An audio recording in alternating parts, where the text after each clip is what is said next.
No. Hello, everybody. Welcome inside the Fantasy Hut. We're here for our first basketball podcast of the season. We're talking draft day.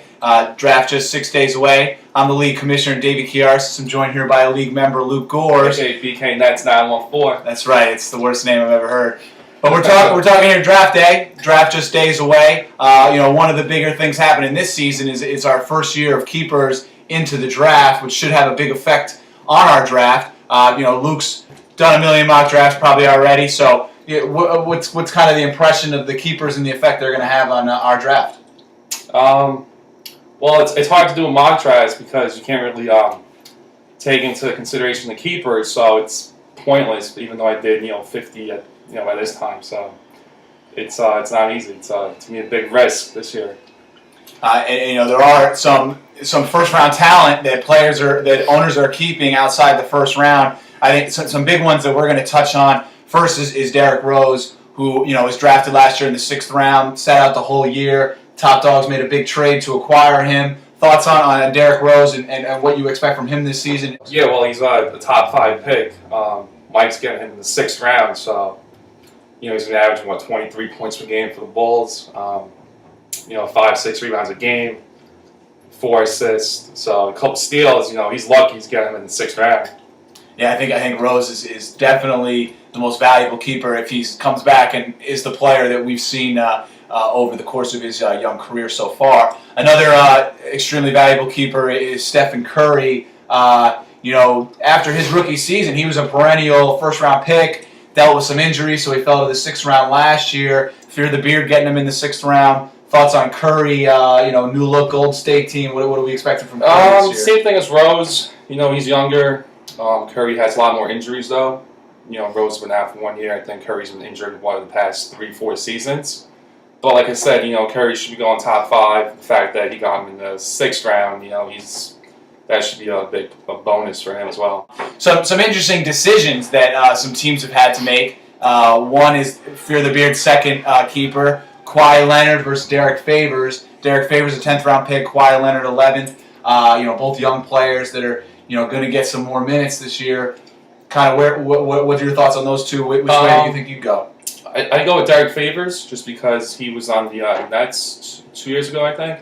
So I saw him play. He's a beast. He could jump, 20 feet. Leonard, that team is they focus on defense. So fantasy is obviously all about offense, getting points, steals. It's not a lose. It's a win-win situation. But personally, I'd go with Favors. Yeah, I think you got to go with the big there. Leonard probably a better real life player than he is a fantasy player. It'd be interesting to see what he's able to do this season in an expanded role in San Antonio. Certainly had a breakout NBA Finals last year.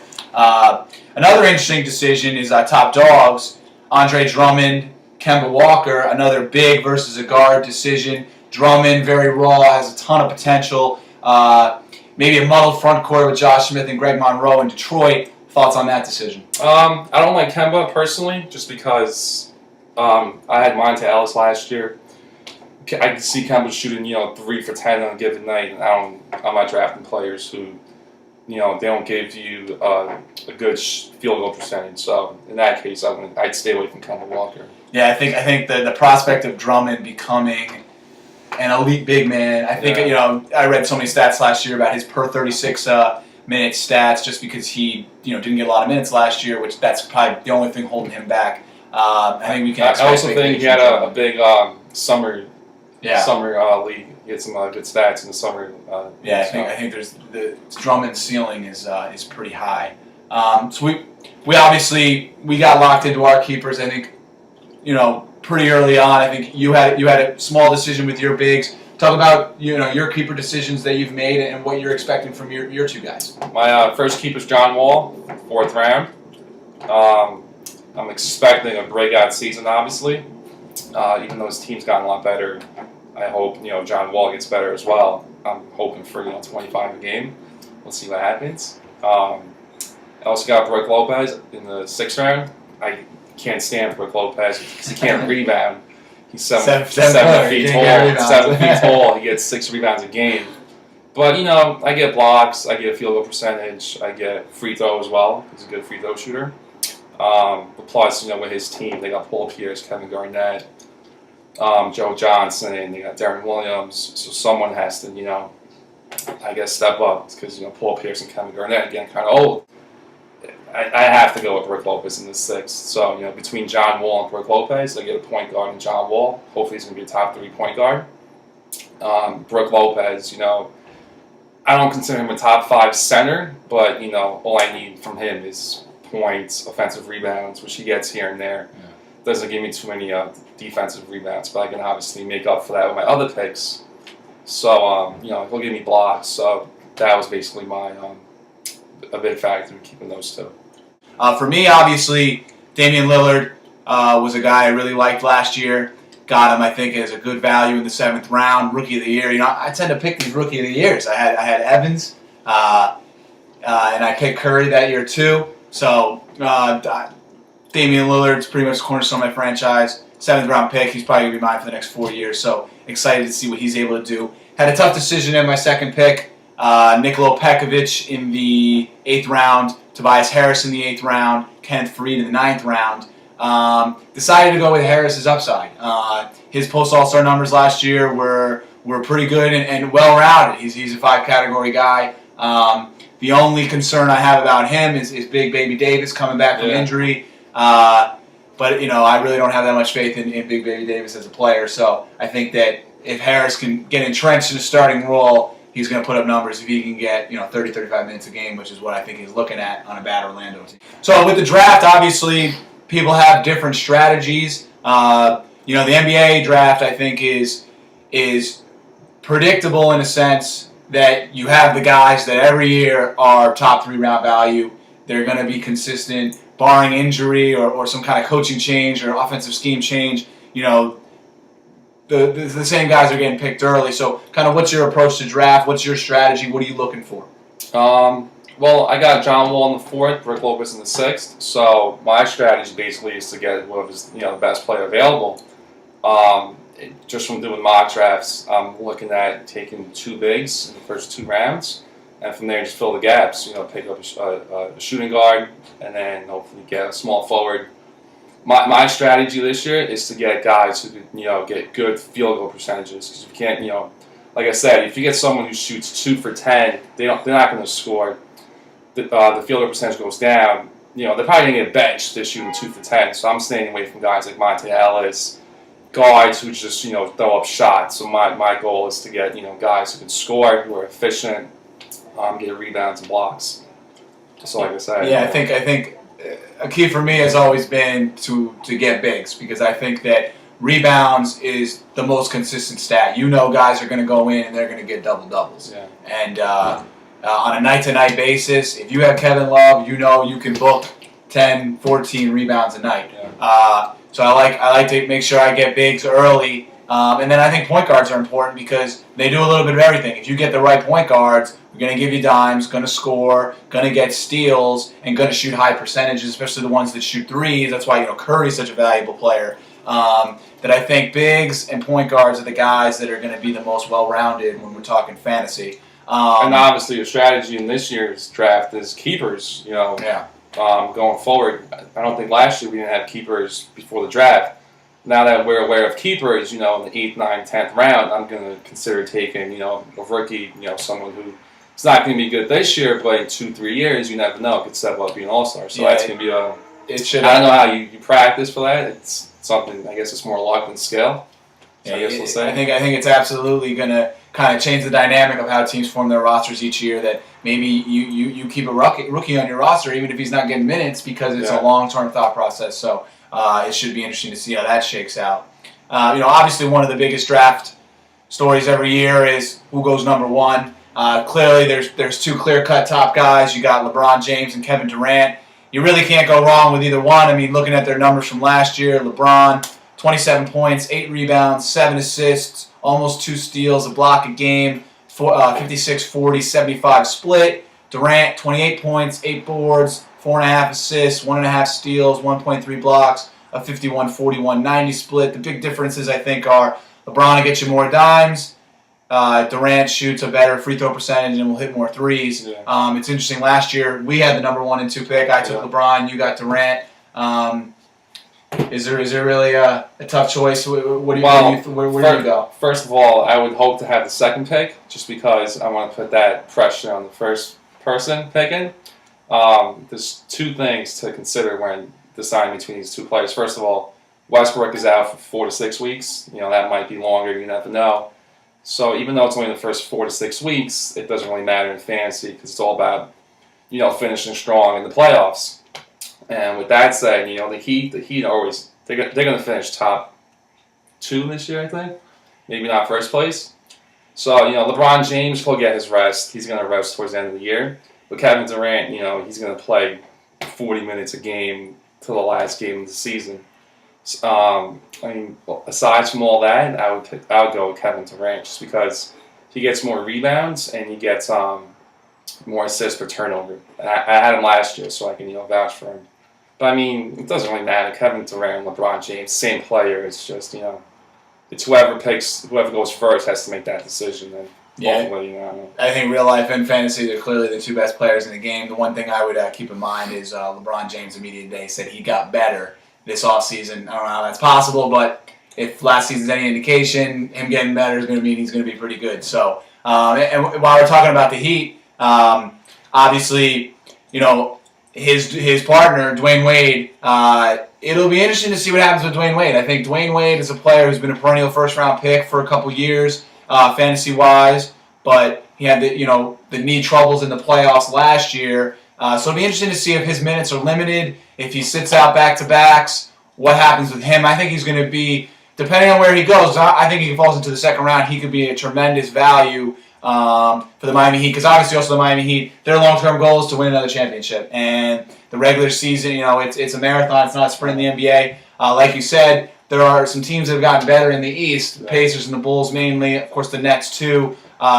So that number 1 seed, it's important, but I don't think they're going to want to risk Wade's health. So he'll be an interesting player to watch on draft day. Another team, while we're talking about Eastern Conference contenders, is the Nets. Your Brooklyn Nets obviously made some big moves this offseason, made the trade to get Pearson Garnett. Jason Kidd, despite the pleading guilty of the drunken driving charge, going to be suspended for the first 2 games. One of those, the home opener against Miami Heat. But thoughts on what the Nets did this offseason? Maybe not from a fantasy perspective, but the outlook for them. Just from real life, the owner, he has money, he's going to spend it. It's a short-term plan. We're not looking to rebuild or look forward for the next 3 years. We're looking to win now. So for him, it's not about the money; it's about getting the best players available. And Paul Pierce, Kevin Garnett's 2 players who played together for a bunch of years, so they got the chemistry, the camaraderie. That's something that the Nets need. They got a new coach, Jason Kidd. So just the combination of just the experience between everyone, that should be obviously a good thing for the Nets. I don't expect them to finish top 2, top 3, but if they finish 4th in the East, get a home field. I want to call it, home field advantage. And from there, Paul Pierce, Kevin Garnett, if they stay healthy, if Darren Williams, keeps playing like he played 2-3 years ago in Utah, or 4 years ago, whatever. And then if the bench, they got a deep bench. They got, Reggie Evans, they got AK-37, Jason Terry. It's a good squad. A good squad they got in the second lineup. So like I said, my goal for them is, make the playoffs, get a home field advantage, and then we'll see what happens from there. Yeah, certainly. If they don't win this year, then I guess they gotta, do something again next year. Yeah, certainly a small title window for them. Some other things that to watch for on draft day. 2 guys that were injured last year. One is expecting to come back. One is Kobe Bryant. Tore his Achilles. I think it was the second to last game of the season last year. And much has been talked about with his recovery. Is he going to be ready for opening night? An Achilles injury is tough to come back from. Thoughts on him? Does he play opening night? Where does he fall in the draft? What kind of value is he going to have this season? The draft is a week away from today, I think, or roughly a week from today. And I read some news that Steve Nash said that Kobe could be ready between opening day and between Thanksgiving. So, if worst case scenario he comes back on Thanksgiving, he'll miss 2-3 weeks, which is nothing. Westbrook is out 4 to 6. If he's on the board in the 3rd round, I'm obviously taking him. I think he had 25, 5, and 5 last year, which is that's he's 34 years old. I definitely take him. I wouldn't take him top 2, but I'll take him in the 3rd round if he's still there.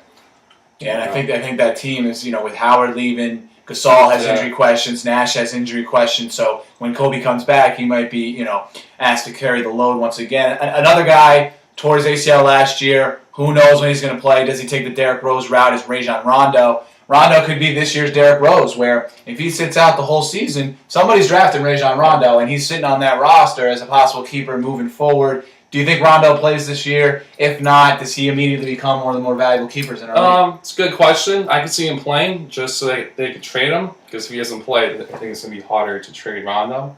But I see someone like Mike taking Rondo just to hold on to him, just to brag about it. But, I mean, it's going to be tough. If I wouldn't take him personally. But, if he does come back, let's say around Christmas, he's not a good shooter. He's not going to shoot 3-pointers. Yeah. His game is, drive to the basket and pass the ball. But who's he going to pass it to? They don't have Pierce and Garnett. I mean, I don't even know. They got Jeff Green. I don't know if he's going to be making, open shots. So, I don't know. I'm not taking Rondo. I don't know about you. Yeah, I think it's a good point that his supporting cast is now gone. So Rajon Rondo is one of the purest, one of the best pure point guards in the league. If he's got no one to feed the rock to, does he lose some of his value? I mean, personally, it's really what you want to balance. Do you want a player that's not going to possibly play the entire season on your roster, affect you this year, but long term could help you win in the future? It's a tough thing. I think that there are better players out there that you can win now and be set up long term. So I think he's going to be a player that I stay away from as well, unless he falls, really far. Some other risky guys that are going to be playing this year are, and maybe hopefully we hope that Andrew Bynum's going to be getting back on the court. 2 bigs, Andrew Bynum, Dwight Howard. Different questions for each. Why don't you take Dwight Howard? Thoughts on him? New team. Obviously, in a head-to-head league, you're losing the free throw percentage stat if you're taking him. Thoughts on Howard and what he's going to do with Houston this season? So Dwight Howard in Yahoo, I think he's going on average 28th pick, which I'm shocked. I think he was going top 10 last year. 2 years ago, he's always going top 10. I don't know why he's going 28th. He's going to be in a good team. He'll still get 20 points per game, 12 rebounds per game. Obviously, his free throws suck, but I'm thinking about taking him 2nd round. We'll see what happens. But, I mean, as long as his back stays healthy, as long as, he rests, stretches before games, whatever he does, I don't see why he should fall to the 3rd round. Andrew Bynum's a lot riskier. He hasn't played in 3 seasons. So I definitely pick Dwight Howard over Andrew Bynum any day. I don't know. What do you think?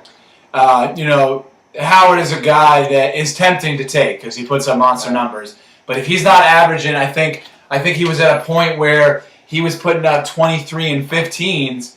If he's not doing that, if he's giving me 19 and 12, that's not worth the hidden free throws. Yeah. The only difference between Dwight and Kevin Love is Kevin Love hits 3-pointers and free throws. Same, on paper it's the same player, but obviously.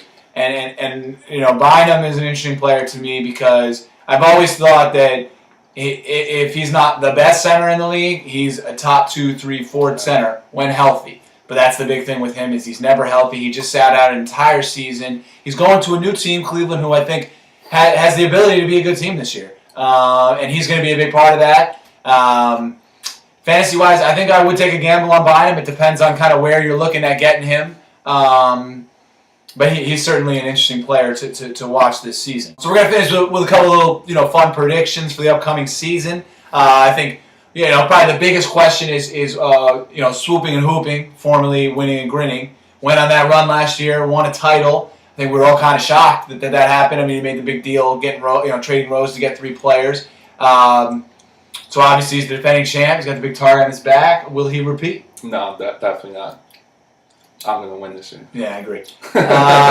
Top dogs. We always like to poke fun at him. He gets these outlandish hypotheses about players, and then just goes down a road that is less traveled. He'll analyze players like it's a stock. He'll go into it and make his own weird predictions, weird analysis. So he's crazy. And he's going to make a trade this year, and he's going to think it's good, but will it actually be terrible?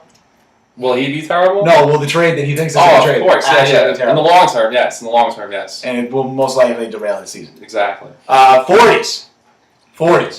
The big question: will he check his team? I hope so. Well, he has a girlfriend now, so he's plus he works 2 a.m. till 10 a.m. So hopefully he gets enough sleep to check his team. But he does have good keepers. He has Paul George in the 4th and Anthony Davis in the 5th. So bastard, he's gonna have a good team this year. I think if you're watching 40s, Joe, you gotta have a little respect for yourself because everyone else is looking down at you. 2 years, your record is atrocious. Yeah. Just please check your team. Plus, that's all I ask. There's a couple kids we know that want to join this league. So if you don't check your team, you're out. So step it up. Kamoli, first season in the league. He made it to the semis of the playoffs last year. Picked Bynum, I think, in the 2nd round, and this season was done after that. Will he be better than the Boston Celtics this season? That's tough. Comparatively, of course, fantasy versus real life. Remember, he's probably going to get LeBron or Durant with that number 1 that's pick. true. If he's not better, though, he has to get kicked out of this league because it's kind of tough to be worse than the Celtics. You know what I mean? Yeah, I'm actually personally expecting good things from Kamoli. Anytime you have LeBron James on your team, you're probably going to contend at least for a playoff spot. Yeah. So, Black Mamba. I don't even know how many trades he made last year. I lost track. Over under 8 trades. Probably just the fact that we have keepers, I would say over. I'm sure he's going to try and finagle something where he gets a featured keeper. So I'm going with the over. I think so too. And I honestly, I feel differently about trades at different times. Sometimes I feel like you got to do it. Sometimes I get real nervous about it. Would hate to make the wrong decision. I just don't know if making a ton of trades is the right approach. Plus, this season. in this league, a lot of people make trades, and I think he's the main guy who sends out all these offers. So it's the fact that we've been together for a couple of years now, and the fact that he loves to make trades, I see him making over 8 trades. Yeah, you can book the over there. Yeah. Euros and stretch 4s, formerly David Verjuice. Obviously, his debut season last year dominated, won the regular season, lost in the finals. Will he be that guy again? Is he for real, or do you see a regression from him this season? I mean, I don't know why he changed his name, and I don't know what it means, but which keepers does he have? He has Ricky Rubio and Nicholas Batum. No, I don't think he'll be so good. I'm not a big fan of Ricky Rubio, so I don't see him making any noise this year. I think it was all luck last year. Yeah, I think Lee is a guy who's real knowledgeable about basketball. So if there's anybody that can repeat a dominating performance from last season, I think it's him. But I think we have to expect somewhat of a regression because he was so dominant last year. Plus, on paper, his team was really good, but in real life, I don't think his team was that good. That's why I was shocked he did so well. Fear the Beard has been one of the best teams over the 2 years. First season, lost in the championship to me. Second season, finished 3rd, lost in the first round to eventual champ, Swooping and Hooping. Obviously, we talked about Curry. Will Curry lead this team to a great season, maybe even a championship? I think so, yeah. I mean, I was shocked when Curry, was such a good player as he is. He obviously knows his basketball players. I see him being good this year. Yeah, I think we can count on Fear the Beard being a contender, and we'll see if Curry can take him over the top. Novocaine, both seasons, went into the last week with a chance to make the playoffs, got crushed in the last week, missed out. Will he make the playoffs this season? I think so. It's been 2 years. I think this is the final year he makes the playoffs. I think so too. I think this is the year he breaks through. And then final question. BK Nets 914, D Butters, which team will be better? Obviously, BK Nets 914. I've been doing mock drafts all day, every day. I got decent keepers. I think I'll be up there. Yeah, you can't really contend with the amount of mock drafts this guy's done. But I just like to point out my record. Not so much in this league, but fantasy basketball. I've won regular season titles, won titles. So we'll have to see. Would love nothing more than to see this guy in the championship. We'll be back throughout the season to break down what's going on in the league. I'm sure there'll be trades and drama as there is every year to discuss. Injuries. Be looking for my draft analysis coming next week after our draft this weekend. And hey, basketball's back. We're happy about it. Thanks for joining us.